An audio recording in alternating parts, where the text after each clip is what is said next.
Common challenges of climate change, food security, energy, growing pressure on natural resources, terrorism, violent extremism, migration issues and trafficking in persons are what President Geingob says require immediate attention.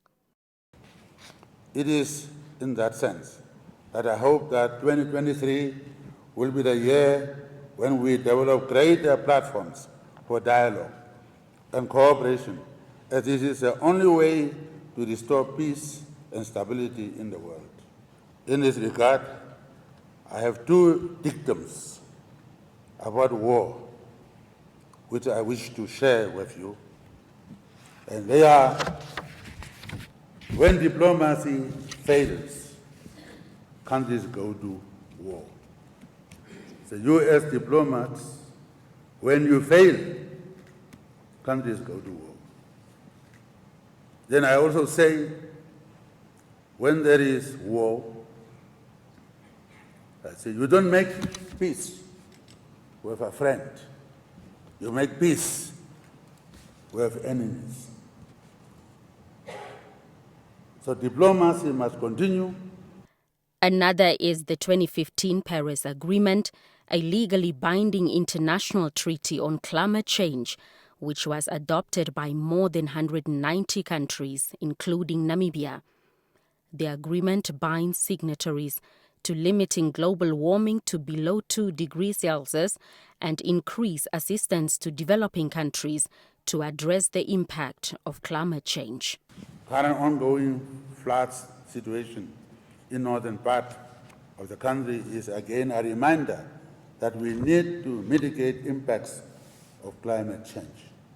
Now is the time for us as an international community to redouble our efforts in implementing the commitments and targets outlined in the Paris Agreement and in all accords adopted at the subsequent COPs meetings. Touching on Namibia's ambition of being a clean energy producer, President Geingob says, I'm pleased to state that with the assistance of several of your countries, we have made progress in this regard. The recently signed MOU with the European Union on the sustainable raw materials and renewable hydrogen opens up investment opportunities that gears towards turning Namibia into a clean energy hub with potential to export to other countries within the continent and beyond. Thus, Namibia is quickly emerging as an early entrant in a green energy market, with the ambitions of becoming a leading exporter of green hydrogen. This year's gathering was the first in-person ceremony for both resident and non-resident heads of mission accredited to Namibia since the advent of COVID-19 in 2020.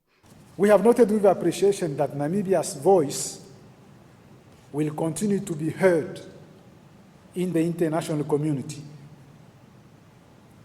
Notably, as member of a committee of 10 heads of state on the United Nations Security Council, on the reform of the United Nations Security Council, as chair of Commonwealth Board of Governors, as International Maritime Organization First Vice President, as member of the AU Peace and Security Council, as chair of the Troika organ of SADC, to name but a few. We appreciate Namibia's active participation in the matters related to climate change and clean energy. There are more than 30 diplomatic missions headquartered in Windhoek. Blanche Koreses, NBC News.